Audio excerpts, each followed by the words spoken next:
They got rid of all three, and now they want to bring inclusion back in so that they can pass the blame on to someone other than themselves.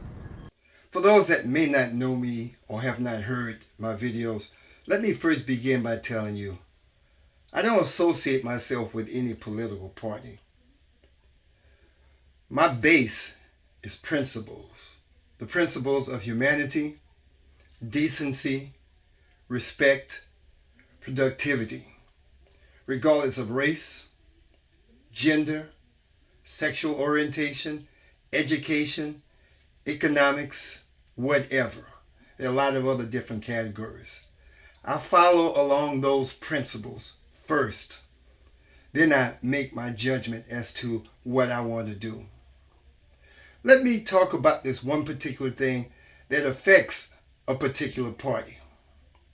A particular party, along with a rapist, decided to eliminate DEI, diversity, equity, and inclusion. But here's the thing that's so interesting about that, and I'm going to talk about inclusion. It's so interesting how that particular party, along with its rapist leader, talks about eliminating inclusion, but when it comes to all the blame for all the damage, for all the hurt, for all the murders that's occurring in this country, for all the price increases, for all the families that are getting hurt, people losing their job, all of a sudden now they are including the other party. Specifically, I'm talking about funding of those insurrectionists that calls themselves ICE. Because we know that's why they're masked.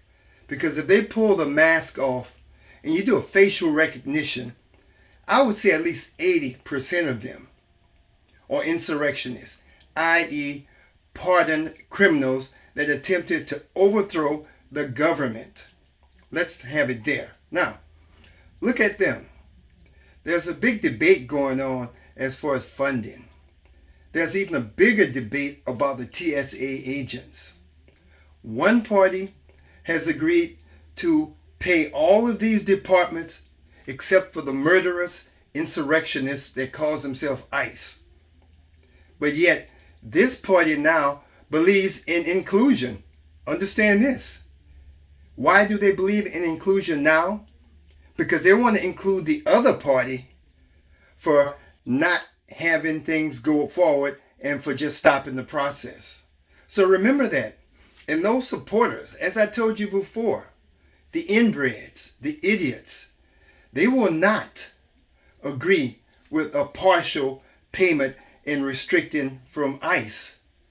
Who in their right minds are going to pay murderers that are masked, no identification, breaking into homes illegally, arresting citizens?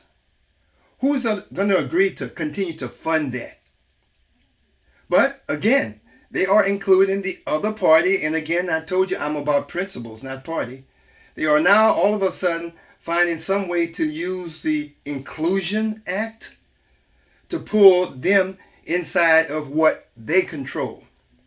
So when you get into this debate about the government being shut down and this thing about these people not getting paid, remember, these people agreed to pay TSA, to pay DHS. The only ones that they don't want to pay is these murderous insurrectionists that go under the credentials of ICE. Think about that. And as I say, I would never have a discussion with these idiots, inbreds, and morons anyway, because they are loyal to the master rapist. And no matter what you say that makes sense, they won't agree with you anyway. Okay? I'm done. Mike,